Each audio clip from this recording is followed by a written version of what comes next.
여러분 안녕하세요. 마이다스 이젠을 효과적으로 학습하실 수 있도록 도와드릴 마이다스 IT 이준희입니다.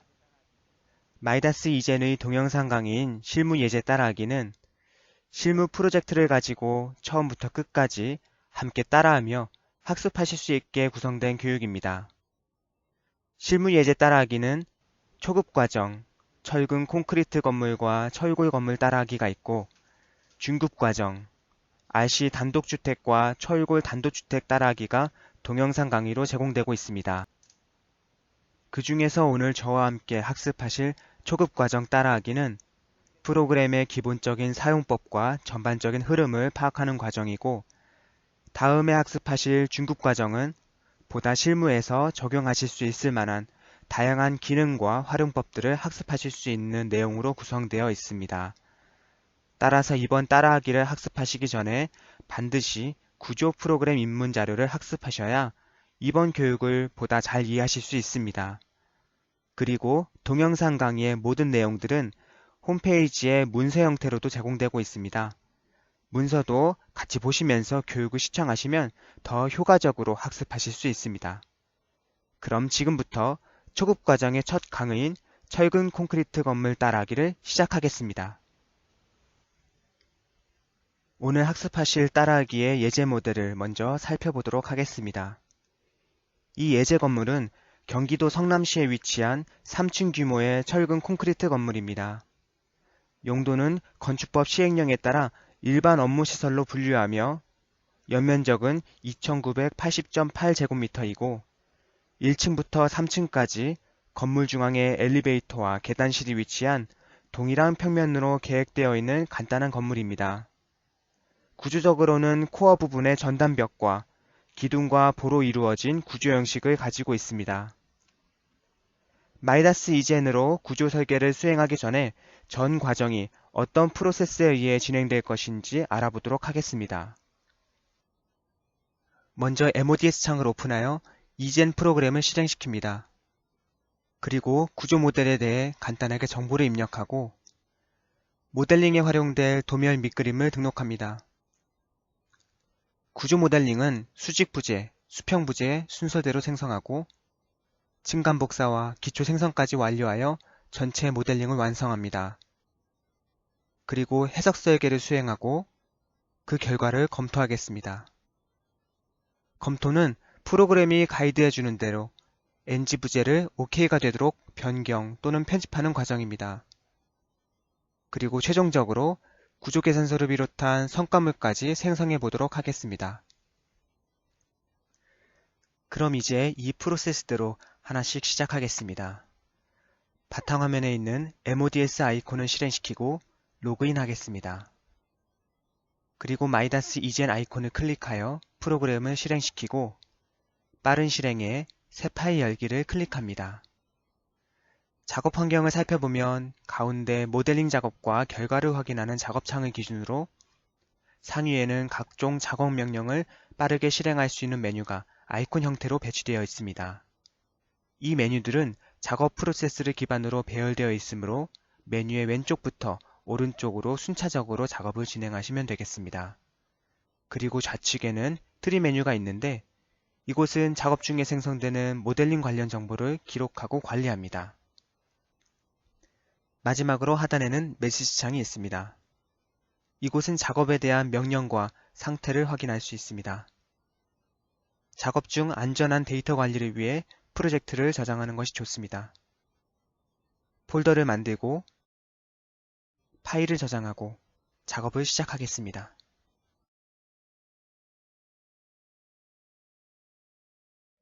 이제 마이다스 이젠으로 구조 설계를 하는 첫 번째 과정, 정보 입력을 하겠습니다. 정보 입력에는 프로젝트 정보와 CAD 도면 이 두 가지가 있습니다. 프로젝트 정보는 구조 해석 설계에 필요한 구조 정보를 자동으로 산정할 수 있도록 데이터베이스를 구축하는 과정이며 CAD 도면은 구조 모델링을 효율적으로 할 수 있도록 도면을 밑그림으로 등록하는 기능입니다.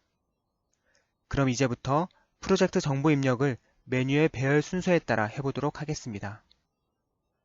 먼저 메뉴에 건물 정보를 클릭하고 설계 계열을 정확히 입력합니다. 프로젝트명에 땡땡 업무시설. 대지 위치는 경기도 성남시 분당구. 나머지 주소도 삼평동 00번지로 입력합니다. 건물 용도는 업무시설, 일반 업무시설로 설정하겠습니다. 그리고 연면적은 2980.8을 입력하고 지하층이 없으므로 지상 연면적도 2980.8을 입력하겠습니다. 구조계획은 자주 사용되는 4가지 시스템 중 선택하면 되겠습니다. 이 모델은 대부분 기둥과 보로 이루어져 있고 내력벽 코어로 구성되어 있으므로 철근 콘크리트 보통 정단벽 골조 상호작용 시스템으로 설정하겠습니다. 익숙하지 않은 구조 내용에 대해서는 설명이 제시되어 있습니다. 내용을 확인하시면 쉽게 선택하실 수 있습니다. 주변 환경은 저층 건축물이 산재되어 있는 지역인 지피면조도 C를 입력하고 집안 종류는 단단한 토사집안 SD로 설정하겠습니다. 그리고 진해력은 300을 입력하겠습니다. 진해력을 입력하실 때에는 단위에 유의하시기 바랍니다.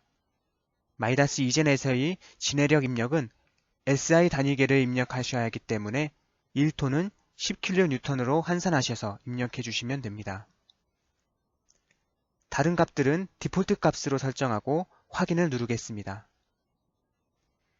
입력한 건물 정보는 건물의 하중 산정과 해석 결과에 영향을 미치므로 정확하게 입력해 주셔야 합니다. 각 정보들이 어떤 항목에 활용되는지는 따라하기 학습자료 7페이지에 보다 자세히 설명되어 있습니다. 이제 층별 정보 입력을 하겠습니다. 층별 정보 입력은 구조 모델링 작업에 앞서 층별 작업 환경을 만드는 단계입니다. 층을 설정하고 층고를 입력하면 모델링 단계에서 각 층고에 맞게 구조 부재들을 생성할 수 있습니다. 테이블에는 기본적으로 1층과 기초를 만들 수 있도록 베이스층이 설정되어 있습니다. 베이스층은 기초가 생성되는 층이므로 건물 전체 층의 최하부에 위치합니다. 층고를 입력하고 추가 버튼을 누르면 층이 추가되는데 이때 선택되어 있는 층의 상부로 층이 추가됩니다. 즉 1층을 클릭하고 추가 버튼을 누르면 지상층이 추가되고 베이스층을 클릭하고 층고 입력 후에 추가 버튼을 누르면 지하층이 추가됩니다.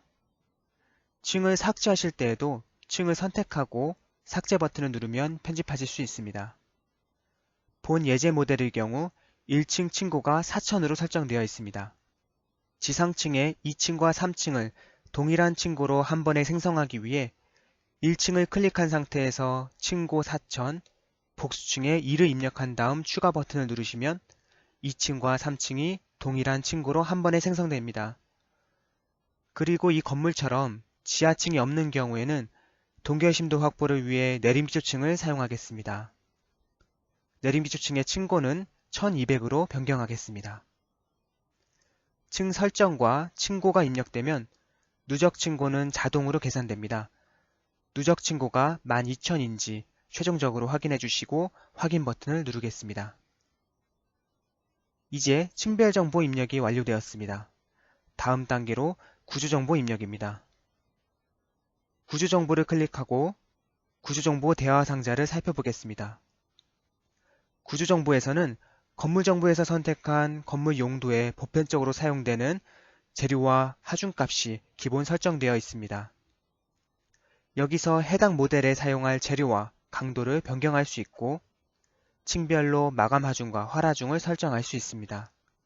마지막 열에는 전이층 체크란이 있는데 수직 불연속 기둥이나 벽체가 있는 경우 전이층에 체크를 해야 합니다. 전이층은 중급과정 RC 단독주택 따라하기에서 보다 자세히 학습하도록 하겠습니다. 구조정보에서 설정한 하중값에 대해 정확한 이해를 돕기 위해 층 개념에 대한 부연 설명을 드리도록 하겠습니다. 각 부재가 어떤 층에 소속되는지 이해를 돕기 위해 단면도를 보면서 설명드리겠습니다. 여기를 보시면 각 기둥들의 소속은 1층인지 또는 2층인지 명확하게 알 수 있습니다. 그런데 보와 슬래브는 소속이 1층인지 혹은 2층인지 헷갈리실 것 같습니다. 이 부분은 하중의 흐름을 생각하면 쉽게 이해할 수 있습니다. 바닥에 하중이 제하되었을 때 슬래브에서 보로, 보에서 기둥으로 다음과 같이 전달됩니다. 마찬가지로 1층에서도 하중이 슬래브에서 보로, 보에서 기둥으로 전달이 되어 최종적으로 지반까지 흘러갑니다. 이처럼 구조 모델링에서의 층 개념은 하중의 흐름에 따라 N타입이라고 할 수 있습니다. 그래서 우리가 모델링을 할 때에도 N타입으로 모델링을 하는 것입니다. 정리해보면 1층의 레벨 구간은 여기까지이고 2층의 레벨 구간은 여기까지입니다. 그래서 파란색 보아 슬래브는 1층 소속이고 빨간색 보아 슬래브는 2층 소속이 됩니다. 건축구조 기준에 따르면 용도별, 실별로 등분포 하라중 값이 정해져 있습니다. 그런데 층별로 용도가 다른 경우 구조정보 대화상자에서 어떤 층에 어떤 용도의 화라중을 제하할 것인지 중요합니다. 예를 들어 1층 용도가 주차장, 2층 용도가 주택, 그리고 지붕이 있다고 가정하겠습니다. 지금까지 설명드린 내용을 적용하면 주택에 해당하는 마감 하중과 화라중은 파란색 슬래브에 제하되므로 구조정보 대화상자에서 1층에 입력해야 합니다. 마찬가지로 지붕에 해당하는 마감 하중과 화라중은 2층에 입력해야 합니다. 이와 같이 용도별로 정확한 바닥 하중을 적용하기 위해서는 마이다스 이전에 적용되는 층 개념을 잘 이해해야 합니다. 이 부분에 대한 추가적인 설명은 구조 프로그램 입문 자료에 보다 상세히 설명되어 있으니 참고하시기 바랍니다. 이어서 다음 과정을 진행하겠습니다. 앞서 설명드린 것처럼 층 개념을 이해하신 상태에서 최하층의 마감 하중과 화라중, 최상층의 마감 하중과 화라중을 꼭 확인하는 것이 중요합니다. 본 예제 모델에서는 옥탑층이 없고 지붕 공간을 활용하고 있지 않기 때문에 3층 상부 슬래브에 적용될 화라중을 건축구조 기준에 근거하여 점유 사용하지 않는 지붕의 화라중 값인 1을 입력하고 확인 버튼을 누르겠습니다. 이렇게 해서 프로젝트 정보 입력이 모두 끝났습니다. 이제 CAD 도면을 등록하겠습니다. 마이다스 이젠에서는 편리하게 3D 구조 모델링을 하기 위해 2D 평면도를 밑그림으로 활용합니다. 도면을 등록하기 전에 CAD 도면과 CAD 리스트 이 두 가지의 차이점을 알아보겠습니다. CAD 도면은 CAD 도면 편집창에서 건축 도면을 불러와 밑그림으로 등록하는 과정이고 CAD 리스트는 등록된 도면을 활성화 또는 비활성화하고 도면을 선택해서 수정할 수 있는 기능입니다. 그럼 도면을 등록하기 위해 CAD 도면 아이콘을 클릭하여 CAD 도면 편집창을 열겠습니다. 이 창에서는 CAD에서 자주 사용되는 명령어들을 그대로 쓸 수 있습니다. 자주 사용하는 명령들은 이렇게 아이콘 형태로 배열되어 있고 그리고 중앙에 불러온 도면이 위치할 작업창과 오른쪽에 레이어 편집창이 위치해 있습니다. 그럼 메뉴에 열기 버튼을 누르고 파일을 클릭해서 도면을 불러오도록 하겠습니다. 불러온 도면을 보시면 1층부터 3층까지 동일한 평면이고 오른쪽 레이어 편집창을 보시면 CAD로 작성된 레이어들의 이름들이 나열됩니다. 이 레이어들 중에 구조 모델링을 하기 위해 꼭 필요한 레이어들만 각 항목으로 할당하면 그 레이어들만 밑그림으로 가져올 수 있습니다. 모델링에 필요한 레이어들을 살펴보면 중심선, 기둥선, 벽, 치수, 기타에는 개구부나 계단선 등이 있습니다. 레이어를 할당하는 방법에는 두 가지 방법이 있습니다. 레이어를 클릭해서 오른쪽에 화살표 더하기 버튼을 누르거나 클릭한 상태에서 마우스를 누르고 오른쪽에 놓는 방법, 이 방식을 드래그 앤 드롭이라고 합니다. 이렇게 두 가지 방법 중 편하신 방법을 사용하시면 됩니다.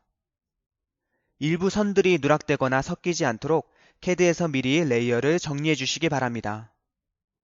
나머지 레이어들도 할당해 보도록 하겠습니다. 벽선, 치수선,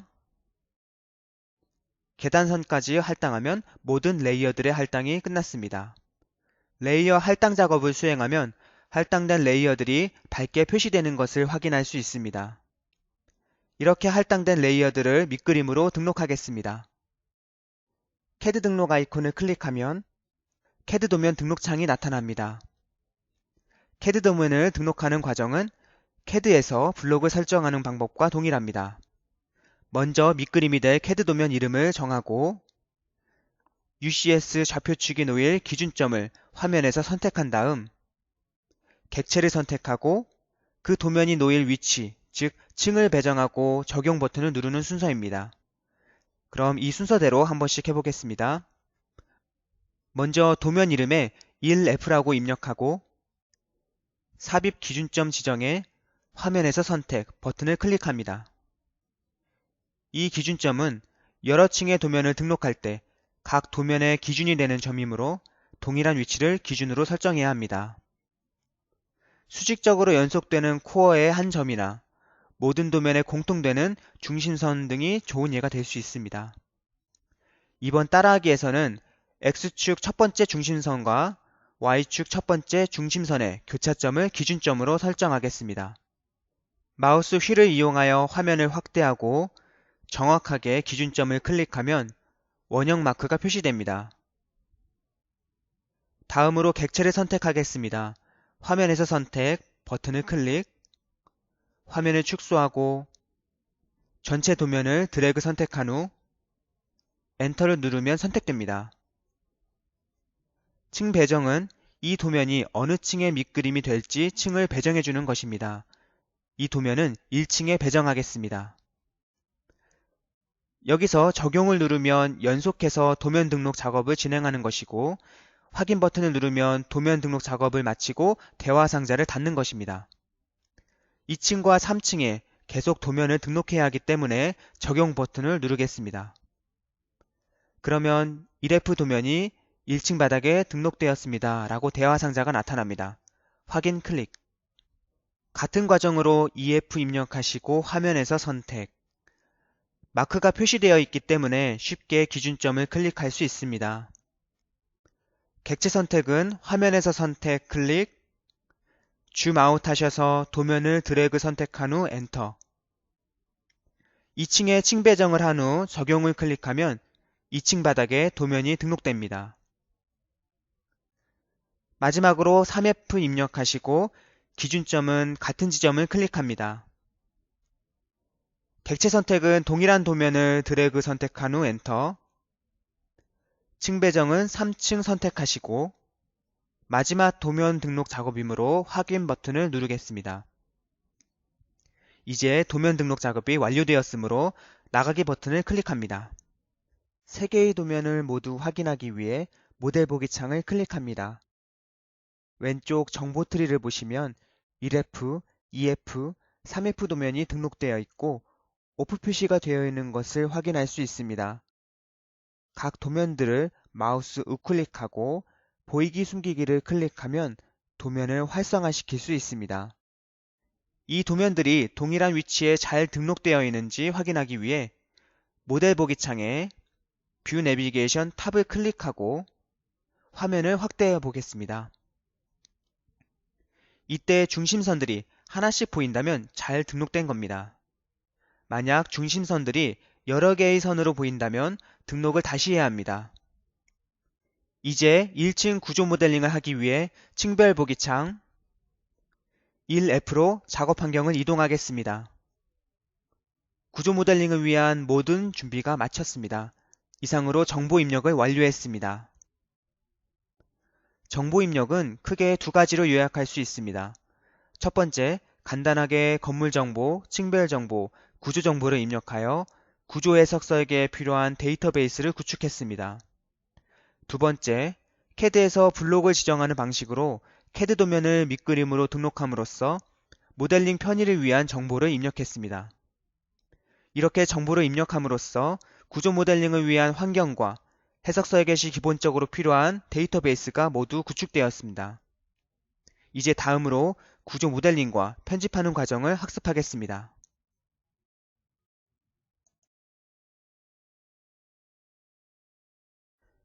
앞서 말씀드린 것처럼 메뉴는 작업 프로세스로 배열되어 있습니다. 이제 메뉴에 모델링 탭을 클릭하고 수직 부재부터 수평 부재 이 순서대로 생성하겠습니다.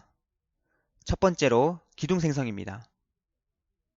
기둥 아이콘을 클릭하시고 도면을 확대해서 기둥의 대각선 방향의 두 점만 클릭하면 기둥이 생성되었습니다. 기둥을 생성했으면 엔터 또는 스페이스바를 눌러서 메시지 창에 명령 땡땡 이 기본 상태로 만들겠습니다. 도면에 스냅이 잡히기 때문에 간단하게 클릭해서 생성하실 수 있습니다. 아래를 보시면 도면 스냅, 부재 스냅, 3D 스냅이 켜져 있는데 기본적으로 이 세 가지 스냅이 켜져 있으면 편리하게 작업하실 수 있습니다. 그리고 편의에 따라 나머지 스냅들도 클릭하여 온오프를 조절할 수 있습니다. 이렇게 2D로 간단하게 모델링한 기둥이 3D에서 어떻게 표현되는지 확인해 보겠습니다. 확대해서 보면 이렇게 3D에 기둥이 생성되었습니다. 3D CAD와 유사한 방법으로 모델링 됐지만 이 부재를 한번 더블 클릭하시면 왼쪽에 속성창이 뜹니다. 이 속성을 확인하시면 재료의 특성과 구조 해석에 필요한 경계 조건까지 모두 가지고 있는 구조 BIM이라는 것을 확인하실 수 있습니다. 뷰 내비게이션에서 다시 탑을 클릭하시고 복사 기능을 이용하여 동일한 단면 크기의 기둥들을 빠르게 생성하겠습니다. 상위에 복사를 클릭하시면 그냥 복사와 층간 복사가 있습니다. 층간 복사에 대해서는 잠시 후에 설명을 드리겠고 이번에는 그냥 복사를 클릭합니다. 그러면 대상 부재를 선택하라는 메시지가 나옵니다. 복사할 기둥을 드래그 선택, 그리고 엔터. 기준점을 지정하라는 메시지가 나오면 저는 이 중심선의 끝점을 기준점으로 잡겠습니다. 클릭. 다음 중심선을 클릭하면 연속으로 기둥을 복사할 수 있습니다. 완료했으면 엔터. 같은 방법으로 다음 열에도 기둥을 복사하겠습니다. 엔터나 스페이스바를 한번 누르면 이전 명령을 그대로 수행할 수 있습니다. 그리고 대상 부재를 선택하라고 나오면 기둥 전체를 드래그 선택하고 엔터. 마찬가지로 중심선 끝점을 기준점으로 잡겠습니다. 클릭, 클릭, 클릭, 마지막 줄까지 클릭, 엔터. 뷰 내비게이션의 화살표 방향을 클릭하여 3D로 한번 확인하겠습니다. 이제 벽을 생성하겠습니다. 모델링에 벽 아이콘을 클릭하고 메시지 창을 확인하겠습니다. 벽체를 생성할 때는 명령어 실행 후 메시지 창을 꼭 확인하시기 바랍니다. 지금은 현재 단면이 200으로 설정되어 있기 때문에 지금부터 생성하는 벽은 모두 200 단면으로 생성됩니다. 한 건물 내에서 벽체 단면이 다양할 경우 반드시 현재 단면이 얼마로 설정되어 있는지 확인하면서 작업하시기 바랍니다. 뷰 내비게이션의 탑을 클릭하고 화면을 확대하여 벽체를 생성하겠습니다. 이때 가장 중요한 것은 기둥 중심에서부터 중심까지 클릭, 그리고 중심선 교차까지 클릭하여 연속해서 벽을 만드는 것입니다. 그리고 엔터. 이 내용에 대해 조금 더 부연 설명을 드리기 위해 3D 뷰에서 화면을 확대하겠습니다. 제가 이 부재에 마우스를 가져다 대면 노란색 선이 보입니다. 그리고 부재 위를 보시면 초록색 점이 보입니다. 보다 명확한 확인을 위해 도구 막대에서 와이어프레임이라는 아이콘을 클릭하면 부재가 점과 선으로만 표현됩니다. 이 점을 절점이라 하고 이 선을 구주선이라고 하는데 구조 모델링에서 절점과 구주선의 연결에 대해 보다 자세히 설명드리겠습니다. 상부로부터 전달되는 하중이 안전하게 지방까지 흐르기 위해서는 구조 부재들이 잘 연결되어 있어야 합니다. 각 부재들이 연결되는 케이스는 다음과 같이 두 가지로 구분할 수 있습니다. 우선 첫 번째 그림처럼 벽체를 생성할 때 안목 치수에서부터 안목 치수까지 두 점을 클릭할 수 있습니다. 이러한 경우 와이어프레임으로 봤을 때 벽체와 기둥이 절점이 각각 생성되면서 각 부재들이 연결되지 않은 상태가 됩니다.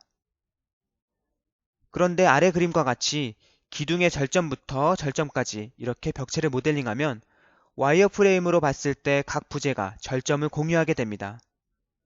이와 같이 절점과 절점, 그리고 구조선과 절점이 서로 만나야 구조 모델링을 올바르게 했다고 할 수 있습니다. 그러기 위해서는 와이어프레임 보기를 습관화하는 것이 바람직합니다. 그럼 다시 작업 환경으로 이동하겠습니다.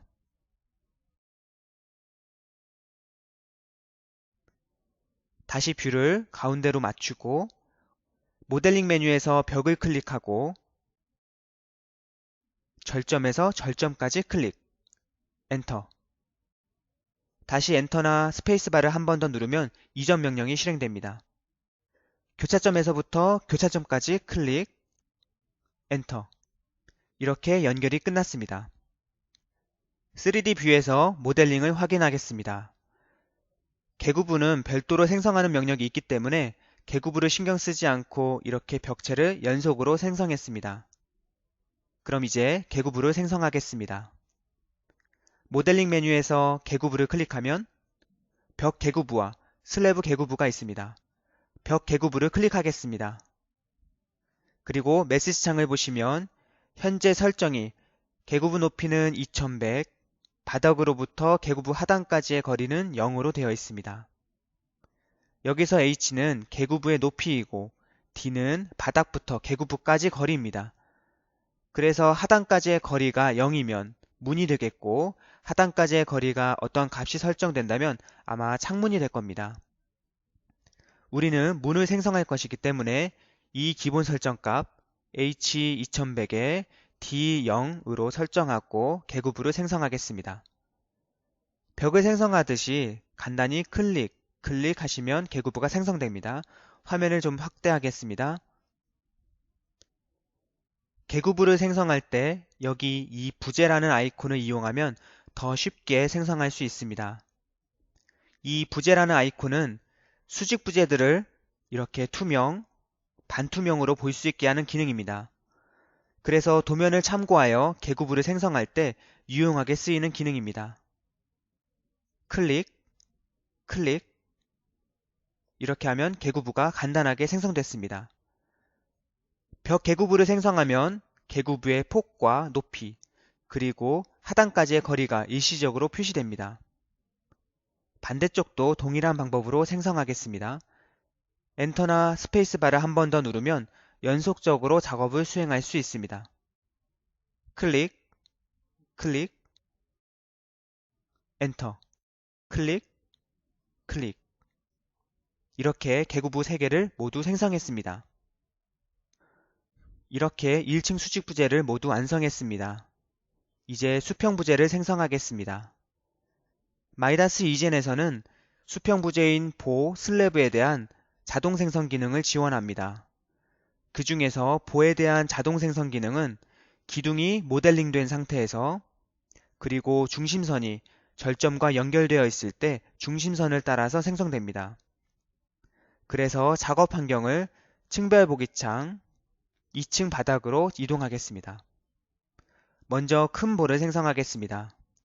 모델링의 보에 큰 볼을 클릭하면 아래 옵션들 중 자동 생성 G라는 명령이 있습니다. G를 클릭 또는 G 입력 후 엔터. 그러면 큰 보가 생성됩니다. 작업이 완료되었으므로 엔터를 누르면 명령 땡땡 대기 상태가 됩니다. 왼쪽 정보 트리를 한번 확인하겠습니다. 이렇게 큰 보 자동 생성 후 정보 트리를 확인하면 생성된 모든 보의 사이즈가 다양하게 적용된 것을 확인할 수 있습니다. 자동 생성된 보는 스팬 길이를 고려하여 최적 단면으로 생성됩니다. 그래서 본 따라하기에서는 단면 크기의 변경 없이 프로그램이 제공하는 단면으로 진행을 해보도록 하겠습니다. 이번에는 작은 볼을 생성하겠습니다. 모델링에 볼을 클릭하고 작은 보 클릭. 마찬가지로 자동 생성 G를 클릭하거나 G 입력 후 엔터. 작은 보 자동 생성 기능은 큰 보로 구획된 슬래브 영역의 장변과 단변의 길이의 비를 파악하여 작은 보의 배치 방향을 결정합니다. 그리고 3m 간격으로 자동 배치됩니다. 이렇게 1층에 있는 모든 보를 생성했습니다. 이제 슬래브를 생성하겠습니다. 메시지 창을 보시면 아직 작은 보 명령이 진행 중이기 때문에 엔터나 ESC 키를 눌러줍니다. 모델링 메뉴에서 슬래브를 클릭하면 슬래브와 데크 슬래브 두 가지가 있습니다. 이 중 슬래브를 클릭하고 메시지 창을 확인하겠습니다. 현재 단면이 150으로 설정되어 있습니다. 만약 단면이 다른 경우에는 메시지창 옵션에서 단면 변경을 클릭하여 150으로 변경하시기 바랍니다. 그럼 이 상태에서 자동 생성 기능으로 슬래브를 생성하겠습니다. 옵션에서 자동 생성을 클릭하거나 G 입력 후 엔터. 슬래브 생성이 완료되면 엔터. 한 번 더 누르겠습니다. 보시는 바와 같이 보나 벽으로 구획된 폐구간에는 모두 슬래브가 자동 생성되었습니다. 이 중에서 엘리베이터실과 계단실에 있는 슬래브는 삭제하도록 하겠습니다. 부재를 선택하고 키보드의 딜리트 키를 누릅니다. 또는 다른 방법으로 편집 기능에 있는 삭제 버튼을 눌러도 됩니다. 자, 이렇게 평면을 한번 확인해 보겠습니다. 이번에는 경사로를 생성해 보도록 하겠습니다. 경사로를 생성하기 전에 작업의 편리성을 위해 계단실 벽과 기둥만을 활성화시키도록 하겠습니다. 이번에는 부재별 선택 도구 막대를 활용하겠습니다. 여기에 있는 기둥 선택 아이콘을 클릭하겠습니다. 여기서 주의하실 점은 모델링 메뉴에 있는 기둥 아이콘과 도구 막대에 있는 기둥 아이콘을 헷갈리시면 안됩니다. 모델링 메뉴에 있는 기둥 아이콘은 기둥을 생성하는 곳이고 도구 막대에 있는 기둥 선택을 클릭하면 모델링에서 기둥만 선택하겠다는 것입니다. 기둥 선택 아이콘을 클릭하고 해당 영역만 드래그 선택합니다. 두 번째로 벽 선택 아이콘을 클릭하고 해당 영역을 드래그 선택합니다. 여기 선택 활성이라는 아이콘이 있습니다. 이 아이콘을 클릭하고 3D로 보시면 선택한 기둥과 벽만 활성화되고 나머지 부재들은 비활성화된 것을 확인하실 수 있습니다. 이 상태에서 모델링을 하면 계단을 보다 쉽게 생성할 수 있습니다. 여기서 잠깐 계단을 생성하는 순서를 정리해 보도록 하겠습니다. 경사로를 생성할 때에는 다음과 같은 순서로 생성하는 것이 효율적입니다. 단면을 보시면 먼저 첫 번째 계단참을 생성합니다. 그리고 두 번째 중간 계단참을 생성하고 세 번째 중간 계단참을 중앙까지 이동합니다. 네 번째 경사로를 만들고 다섯 번째 아래층으로 내려가는 경사로를 만듭니다. 이때 주의하실 점은 첫 번째부터 네 번째까지 작업할 때 작업 환경은 2층 바닥으로 다섯 번째 작업을 할 때에는 1층 바닥으로 작업 환경을 이동해야 합니다. 왜냐하면 마지막 경사로를 생성할 때에는 1층 바닥 도면에 스냅을 이용하여 부재를 생성해야 하기 때문입니다. 그럼 이제 이 순서를 생각하면서 모델링을 해보도록 하겠습니다. 메뉴에서 경사로를 클릭합니다. 먼저 1번 계단참을 만들겠습니다. 이렇게 편한 뷰를 잡으시고 여기서 가운데 절점 2개 만들어 주시는 것이 가장 중요합니다. 클릭, 이 슬래브에 연결시키도록 클릭, 클릭, 클릭, 클릭, 클릭. 이렇게 절점을 2개 만들어 줍니다. 계단 참에는 위층으로 올라가는 계단과 아래층으로 내려가는 계단이 각각 연결이 됩니다. 그래서 각각 따로 연결될 수 있도록 절점 2개를 생성해 주는 것입니다. 계단도 슬래브이기 때문에 벽체에 지지될 수 있도록 이렇게 중심선을 만나도록 생성해 주어야 합니다. 2번 중간 계단참을 생성합니다. 중간 계단참도 동일한 명령이므로 엔터나 스페이스바를 한 번 더 누르겠습니다. 가운데서부터 시작하겠습니다. 클릭, 클릭. 여기도 마찬가지로 각각 연결될 수 있도록 절점을 2개 생성했습니다. 이제 3번. 이 중간 계단참을 층고의 중간까지 이동하도록 하겠습니다. 오른쪽 상위에 편집 메뉴를 보시면 이동이 있습니다. 이동에 이동을 클릭하시고 대상 부재를 선택, 그리고 엔터. 기준점을 지정하라고 나오는데 기준점은 아무 점이나 찍으셔도 됩니다. 기준점을 클릭하고 거리를 좌표로 입력하겠습니다. XYZ 좌표를 입력하시는데 우리는 지금 좌우로는 움직이지 않고 수직으로만 이동하려고 합니다. 층고가 4000이었으므로 0, 0, 마이너스 2000 입력 후 엔터. 그러면 이렇게 이동을 했습니다. 이제 4번입니다. 계단을 생성하실 텐데 마찬가지로 경사로를 클릭하고 절점만 가지고도 생성할 수 있습니다. 도면이 없더라도 절점만 가지고 마지막까지 클릭하고 아래 메시지 창을 보시면 단수를 설정하라고 나옵니다. 단수가 디폴트 값 0으로 설정되어 있는데 단수가 0이면 아마 슬로프가 될 겁니다. 저희는 계단이므로 단수를 10 입력 후 엔터. 10단의 계단이 완성되었습니다. 이제 5번입니다. 중간 계단참에서부터 아래층 1층으로 내려가는 계단을 생성하겠습니다. 여기서 유의할 점은 바로 작업 환경을 1층 바닥으로 이동해 주는 것입니다. 왜냐하면 이제 아래층에 있는 도면을 스냅으로 이용하여 클릭해야 하기 때문입니다. 1층 바닥으로 이동한 후 다시 작업 환경을 맞추도록 하겠습니다. 탑뷰에서 확대하고 저는 이 중간 계단참 하나만 남기고 나머지는 비활성화 시키도록 하겠습니다.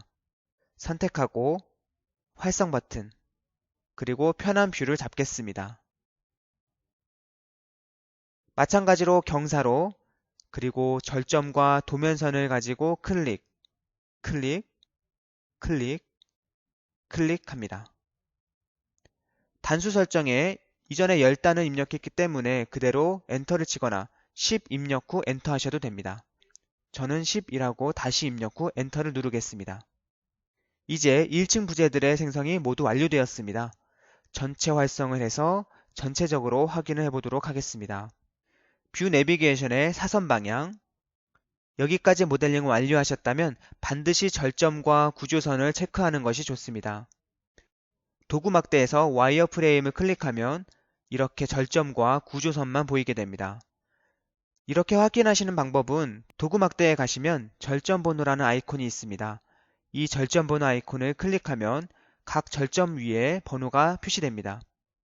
이렇게 절점 위에 번호가 딱 하나씩만 표시된다면 정상적으로 모델링 된 것입니다. 간혹 번호가 뭉쳐서 보인다면 반드시 화면을 확대해서 모델링에 이상이 없는지 확인해 주셔야 됩니다. 다시 절점 번호와 와이어 프레임을 끄도록 하겠습니다. 우리가 생성한 1층의 모든 부재들은 2층과 3층에 동일하게 적용될 수 있습니다. 그래서 1층을 모델링한 후에 부재 전체를 다른 층으로 복사하는 층간 복사 기능을 이용하겠습니다. 모델링 탭의 오른쪽 상단 복사 아이콘을 클릭하시면 그냥 복사와 층간 복사 이 두 가지가 있습니다. 복사는 층 내에서 부재를 복사할 때 사용하는 기능이고 층간 복사는 한 층을 벗어나서 다른 층으로 부재를 복사할 때 사용하는 기능입니다. 층 전체가 3층까지 복사되는 것을 확인하기 위해 작업 환경을 모델 보기 창으로 이동하겠습니다. 모델 보기 창에서 3D 뷰로 보겠습니다. 모델링만 보기 위해 CAD 도면을 비활성화 시키겠습니다. 이 상태에서 복사를 클릭하고 층간 복사. 그러면 메시지 창에 대상 부재를 선택하라고 나옵니다. 대상 부재, 전체 드래그해서 선택하고 엔터. 그럼 타겟층을 지정하라고 나옵니다. 타겟층. 우리가 2층과 3층에 복사할 것이기 때문에 2,3 엔터. 그러면 이렇게 3층까지 모델링이 완성되었습니다. 확인을 조금 더 해보겠습니다. 본 따라하기에서는 3층에서 지붕으로 올라가는 계단이 없었습니다. 그래서 3층에 있는 계단을 삭제하고 오픈되어 있는 여기 계단실과 엘리베이터실, 상부 슬래브를 직접 생성하겠습니다. 그래서 다시 층별 보기 창으로 이동하고 3층 바닥으로 작업 환경을 옮기겠습니다. 여기를 보시면 3층 도면을 기준으로 상부의 부재와 하부의 부재, 즉 2층과 3층의 부재들이 동시에 보입니다. 이때 작업의 편의를 위해 상부층 아이콘을 클릭하면 도면을 기준으로 상부층만 활성화됩니다. 이 상태에서 모델링을 수정하겠습니다. 우선 계단을 삭제하기 위해 도구 막대에 있는 경사로 선택을 클릭합니다. 드래그 선택으로 경사로만 선택하고 삭제 버튼 클릭. 그리고 슬래브를 직접 생성하겠습니다. 슬래브 아이콘 클릭, 그리고 슬래브 현재 단면이 150인지 확인합니다. 직접 생성하실 때에는 기둥을 생성할 때처럼 사선 방향으로 두 점만 클릭하면 됩니다. 클릭, 클릭, 그리고 연속해서 클릭, 클릭, 작업이 완료되면 엔터. 이렇게 1층부터 3층까지 모든 층에 있는 부재들이 완성되었습니다. 이번에는 지상의 구조물을 지지할 수 있는 기초와 동결심도 확보를 위한 내림기초층을 모델링하겠습니다. 내림기초층 생성을 위해 작업 환경을 다시 1층 바닥으로 옮기겠습니다. 내림기초층도 층간복사 기능을 이용하면 각 부재들을 동일한 평면 위치로 빠르게 생성할 수 있습니다. 여기서 주의하실 점은 계단은 내림기초층으로 내릴 필요가 없으므로 계단을 제외한 나머지 부재들을 각각 선택해서 층간복사를 하겠습니다. 복사 아이콘을 클릭, 층간복사 클릭. 이전에 대상 부재를 선택할 때는 전체 부재를 잡았지만 이번에는 부재들을 각각 선택하겠습니다. 기둥 선택, 전체 드래그. 큰 보 선택, 전체 드래그. 작은 보 선택, 전체 드래그. 벽 선택, 전체 드래그. 슬래브 선택, 전체 드래그까지 하면 계단을 제외한 모든 부재가 선택되었습니다. 그리고 엔터. 타겟층 지정에서 내림비초층은 F라고 입력해야 하므로 F 입력 후 엔터. 여기는 파라메트릭 기술이 적용되어서 해당 층고에 맞게 수직 부재, 수평 부재들이 복사가 됩니다. 이번에는 내림기초층에서 모델링을 수정하겠습니다. 작업층을 내림기초층 바닥으로 이동한 후에 화면을 확대하면 계단실과 엘리베이터실에 있는 개구부까지도 전부 복사가 된 것을 확인할 수 있습니다. 이 부분은 벽체를 삭제하고 새로 생성해 보겠습니다.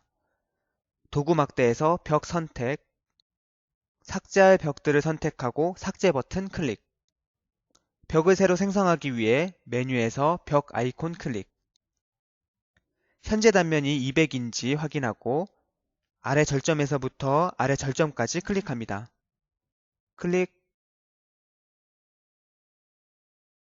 클릭, 완료되면 엔터. 엔터를 다시 눌러서 이전 명령을 실행하고 클릭, 클릭, 엔터. 그리고 누락된 슬래브도 생성하겠습니다. 엘리베이터실은 피트를 고려해서 슬래브를 생성하지 않고 계단실에 있는 슬래브를 생성하겠습니다. 슬래브 아이콘 클릭 후 슬래브 절점과 절점을 사선 방향으로 클릭, 클릭, 그리고 엔터. 이제 내림기초층 모델링이 완성됐습니다. 이번에는 기초 생성입니다. 기초 아이콘을 클릭하면 6가지 기초 스타일이 나옵니다. 우리가 생성할 독립기초를 먼저 클릭하겠습니다. 독립기초를 클릭하면 메시지 창에 기둥 선택이라고 뜹니다. 이 기둥들을 하나씩 클릭하여 선택할 수도 있지만 전체적으로 부재들을 선택한 다음 엔터를 누르셔도 기둥 아래에만 독립기초가 생성됩니다. 화면을 다시 확대해서 매트 기초로 계획한 코어 아랫부분을 보겠습니다. 매트 기초를 생성하기 전에 이 부분에 생성된 독립기초들은 중복되므로 독립기초를 삭제하겠습니다. 부재별 선택 도구 막대에서 기초 선택 클릭하고 기초만 선택한 후 삭제. 삭제하실 때에는 키보드에 딜리트 키를 누르거나 캐드와 동일하게 메시지 창에 2를 입력 후 엔터를 누르셔도 됩니다. 이번에는 기초에 매트 기초 클릭. 시작점을 직접 지정해 주시면 됩니다. 벽체 아랫부분을 클릭합니다. 삼각형 스냅이 잡히면 부재 아랫부분에 정확하게 클릭이 된 겁니다.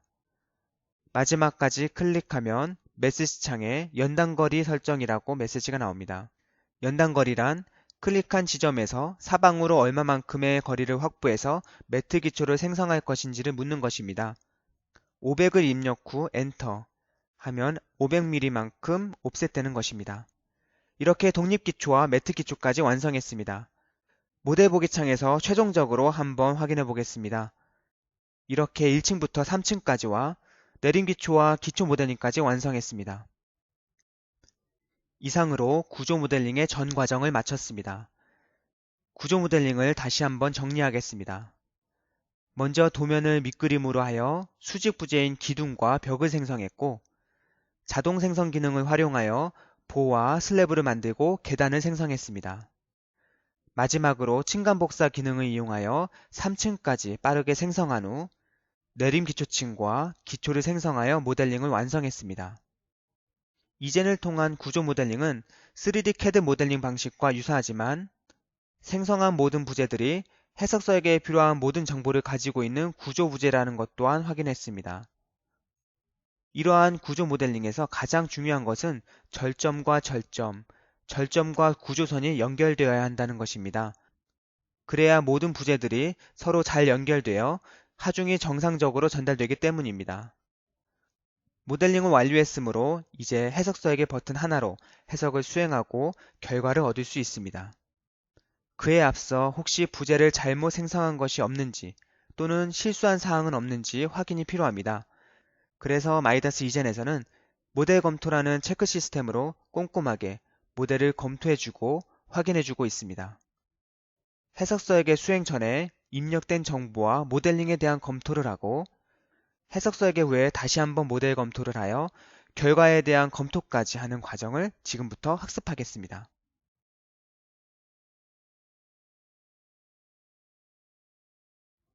체크 시스템을 활용하는 과정은 이렇습니다.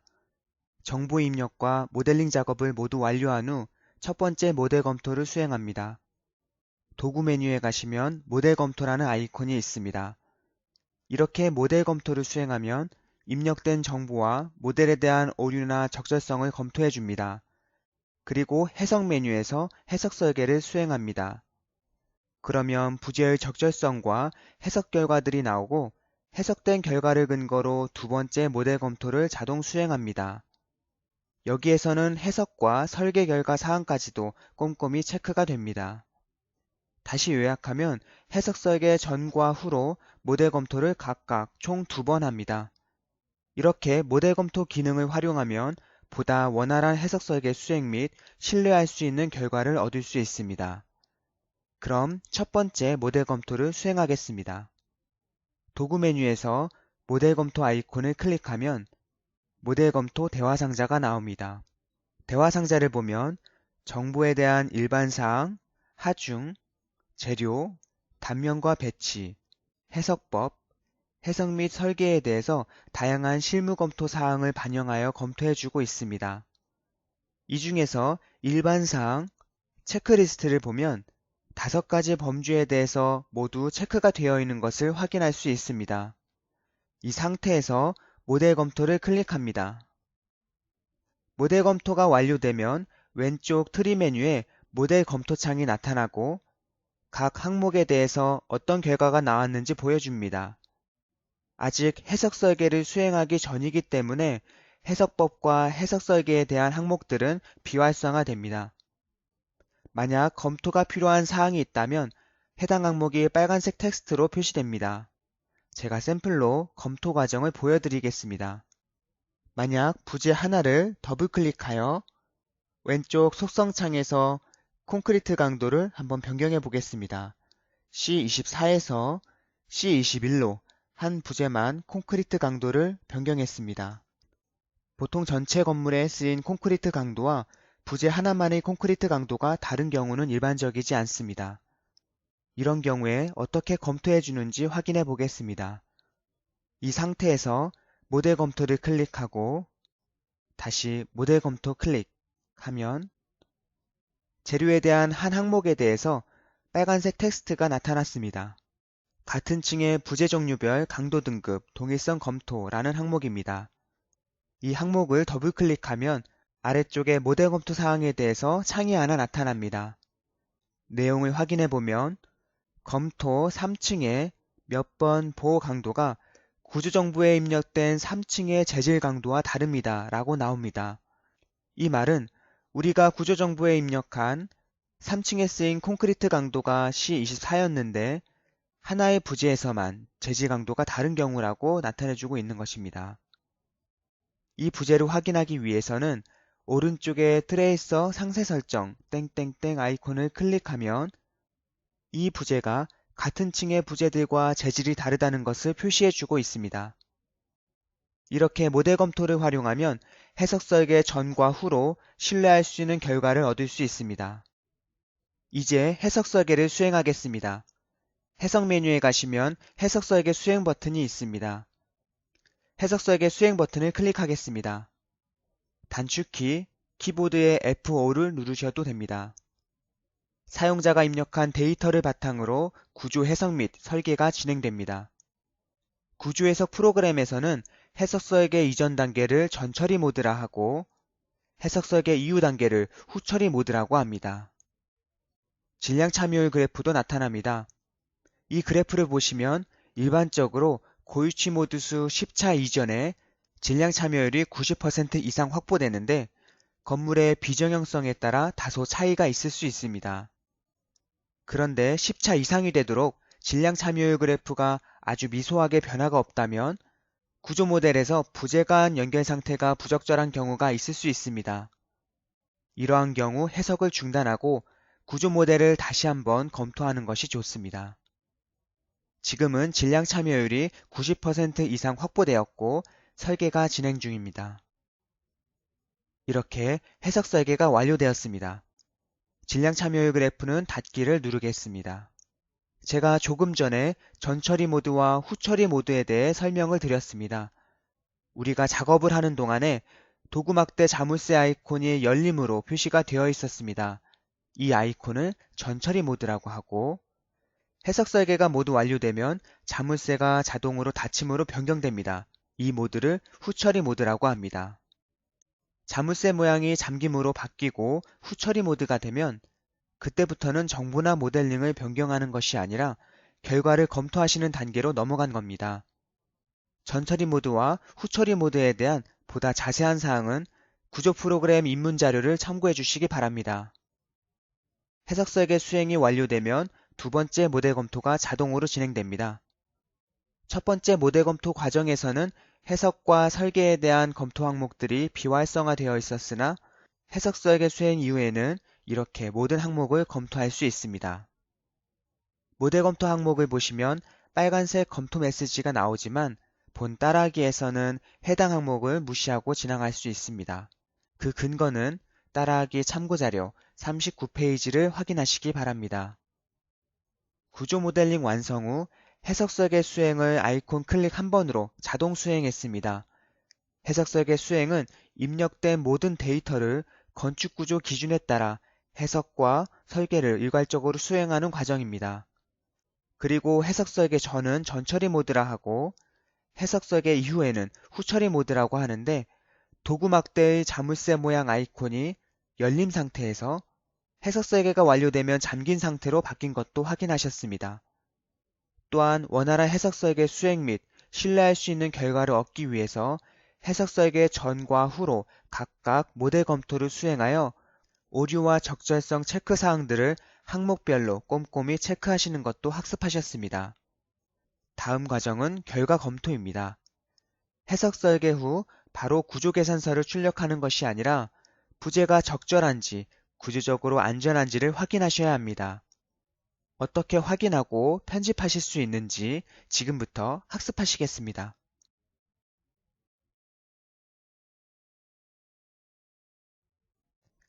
이제 해석 설계를 수행한 결과를 검토해 보겠습니다. 해석 설계 수행이 완료되면 왼쪽 트리 메뉴에 2D 기본이라고 하는 창이 활성화됩니다. 2D 기본은 해석 설계 수행 후 반드시 확인해야 하는 필수 항목들을 도면 형태로 제공하는 결과입니다.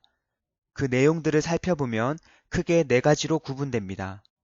먼저 지내력, 지지력 검토, 하중 간략도, 설계 결과 간략도, 구조 평면도 이렇게 네 가지로 구분되어 있습니다. 검토를 할 때는 상위 메뉴에서부터 하위 메뉴 순서로 검토를 하는 것이 좋습니다. 먼저 지내력, 지지력 검토 메뉴를 더블클릭하겠습니다.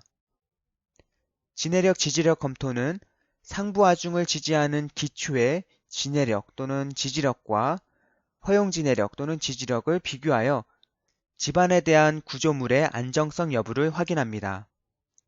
이 결과 검토는 결과 확인 과정 중에서도 가장 선행되어야 하는 작업이며 부재별 설계 결과 간략도에서 모든 층의 부재가 OK 결과를 나타내더라도 지내력, 지지력에서 NG 결과가 확인된다면 상부 구조물의 설계 결과는 무의미합니다. 그러므로 NG 결과를 반드시 수정하여 상부 구조물의 안정성을 확보한 다음에 다음 단계로 진행하셔야 합니다. 모든 결과가 OK인 것을 확인하셨습니다. 다음은 하중 간략도입니다. 하중 간략도의 바닥 하중 1F 바닥을 더블클릭하겠습니다. 하중 간략도는 해석 설계에 적용된 구조물의 하중을 확인하는 항목이며 본 항목에서는 하중을 수정할 수 없습니다. 하중의 수정이 필요한 경우에는 전처리 모드에서 수정한 후 재해석을 수행해야 합니다. 마우스 휠을 돌려 확대하겠습니다. 이 부분을 보시면 숫자 3개가 보입니다. 첫 번째는 마감 하중, 그리고 두 번째는 자중, 그리고 마지막은 활하중이 표시되어 있습니다. 이 중 특정 하중만 확인하고 싶으실 때에는 왼쪽 뷰 탭에서 활하중과 자중을 체크 오프하면 해당되는 마감 하중 값만 확인할 수 있습니다. 이제 세 번째 설계 결과 간략도입니다. 설계 결과 간략도의 1F 바닥을 더블 클릭하겠습니다. 설계 결과 간략도에서는 부재별로 NG, OK, CK가 출력되며 부재의 단면 크기와 강도비를 확인할 수 있습니다. 그리고 부재의 재질과 단면 정보도 확인할 수 있습니다. 지금 1F 바닥에 있는 모든 부재들은 OK 또는 CK로 출력되고 있습니다.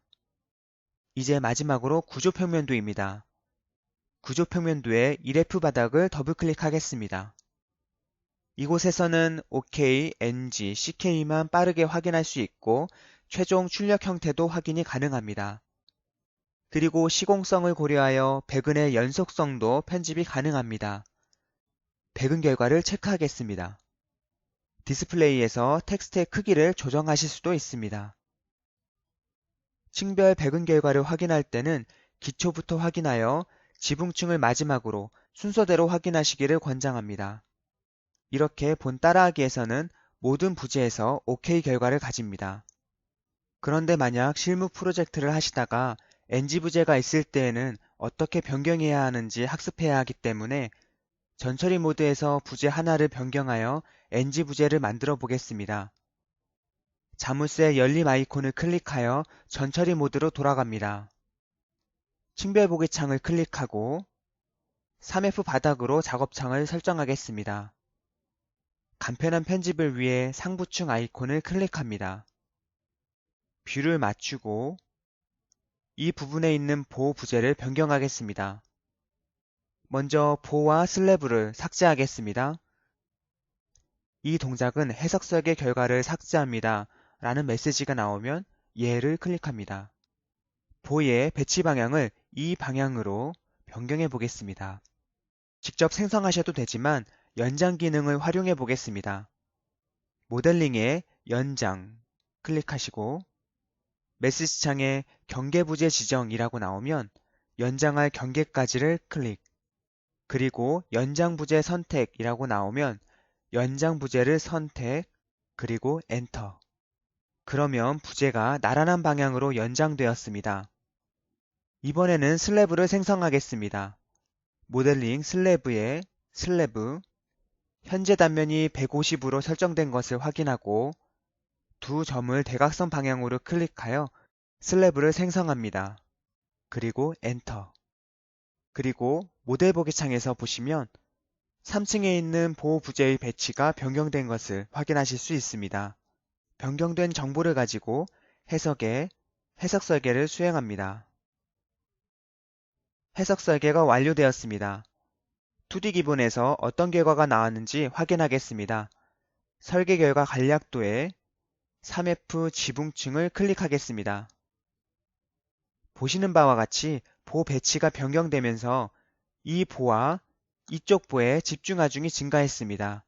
그래서 NG가 발생했는데 NG 부재를 OK로 변경하기 위해서 설계 편집창을 호출하겠습니다. NG가 난 보 부재의 단선을 더블 클릭하면 해당 부재에 대한 설계 편집창이 나타납니다. 설계 가이드와 상세 설정하기가 나오는데 초급 과정에서는 설계 가이드를 활용하여 NG 부재를 OK로 변경하겠습니다. 보 단면에 대한 백은 정보를 보여주고 있습니다. 여기서 설계하기 버튼만 빨간색으로 표시되어 있습니다. 설계하기 버튼을 클릭하면 적절한 단면을 프로그램에서 가이드해 줍니다. 이 중에서 폭 고정, 높이 고정을 설정하실 수 있습니다. 우리는 보 높이를 고정한 후에 설계하기 버튼을 누르도록 하겠습니다. 그러면 높이가 같고 강도비 0.9 이내에서 적절한 단면 크기를 제시해 주고 있습니다. 휨과 전단을 보면 모두 OK인 단면을 가이드해 주고 있습니다. 이 중에서 650 곱하기 750 단면을 체크하고 보 단면을 확인하면 이렇게 철근 정보와 단면 사이즈가 변경된 것을 확인하실 수 있습니다. 그리고 확인 버튼 클릭하겠습니다. 이렇게 선택한 단면으로 업데이트 되었기 때문에 결과가 OK로 표시되었습니다. 단면을 한번 확인하겠습니다. 단면 정보를 클릭하면 이렇게 우리가 선택했던 단면으로 변경되었습니다. 이렇게 설계 편집을 완료하고 나면 변경된 부재 단면 전체 업데이트를 클릭해 주어야 이 정보들이 적용이 됩니다. 그대로 결과물들을 출력하기 전에 반드시 이 아이콘을 클릭하시기 바랍니다. 그러면 대화 상자가 뜨고 얘를 클릭하면 다시 전처리 모드로 전환이 됩니다. 설계 편집한 정보들이 업데이트 되었기 때문에 해석 설계 다시 수행하면 2D 기본 설계 결과 간략도에서 3F 지붕의 해당 부재들이 모두 OK로 변경된 것을 확인할 수 있습니다. 지금까지 학습하신 내용을 정리하겠습니다.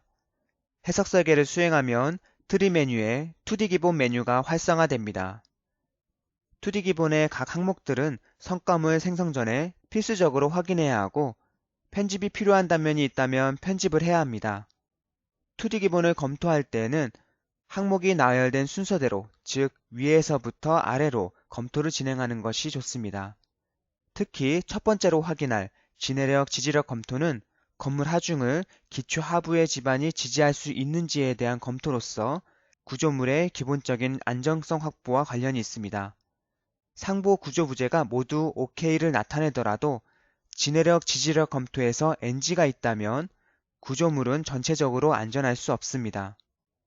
두 번째로 하중 간략도를 확인하고 세 번째로 설계 결과 간략도와 구조 평면들을 함께 보시면 구조 배치 및 단면의 적절성을 확인하고 수정할 수 있습니다. 결과에 대한 출력 형식은 OK, NG, CK 이렇게 세 가지 형태로 나타납니다. OK는 강도비 0.5에서 1.0까지의 부재로 설계 결과가 적당함을 나타냅니다.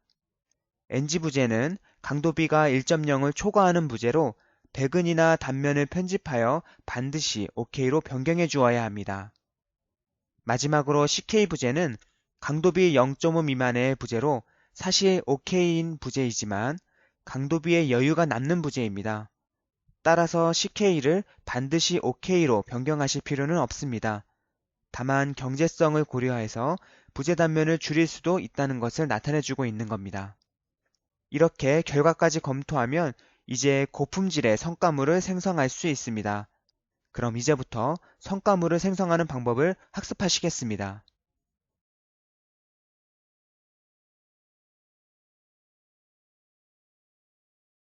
이제 성과물들을 출력하실 텐데 그 전에 도구 메뉴에서 작업 환경을 클릭하여 작성자 정보를 입력하는 것이 좋습니다. 이곳에 입력한 정보들은 출력할 성과물에 자동으로 입력됩니다. 그리고 결과 메뉴에서 건물 계열 설정을 클릭하면 앞서 건물 정보에서 입력한 정보들이 기본적으로 적혀 있는데 이 정보들을 변경하시면 계산서의 설계 개요 정보들이 변경됩니다. 이제 결과물들을 출력해 보겠습니다. 결과 메뉴에서 통합구조 계산서 아이콘을 클릭합니다. 출력하고자 하는 부재와 그룹이 체크되어 있는지 확인하시고 계산서 출력 버튼을 클릭합니다. 그러면 자동으로 구조계산서가 생성됩니다. 이렇게 생성된 구조계산서를 간략하게 확인해 보겠습니다. 표지와 설계 개요, 그 밖에 고품질의 구조계산서를 확인할 수 있습니다.